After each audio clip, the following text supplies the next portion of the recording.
আল্লাযীনা ইযা আসাবাতহুম মুসিবাহ ক্বালু ইন্না লিল্লাহি ওয়া ইন্না ইলাইহি রাজিউন।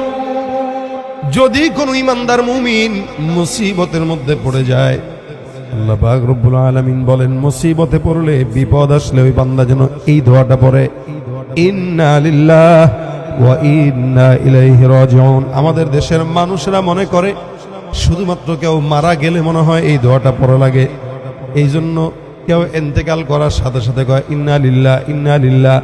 কিন্তু না না, আল্লাহ পাক বলেন কেউ যদি মুসিবতগ্রস্ত হয় ওই বান্দা যেন জবান দিয়া পড়ে ইন্না লিল্লাহ।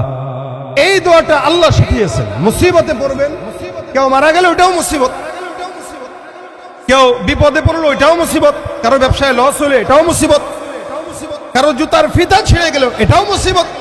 অর্থাৎ আদনা থেকে আদনা যেটা বান্দাকে কষ্ট দেয়, ওই কষ্ট দেওয়াটাই আল্লাহর তরফ থেকে মুসিবত। আর মুসিবত আসা মানে জবান দিয়া পড়া ইন্না লিল্লাহি ওয়া ইন্না ইলাইহি রাজিউন।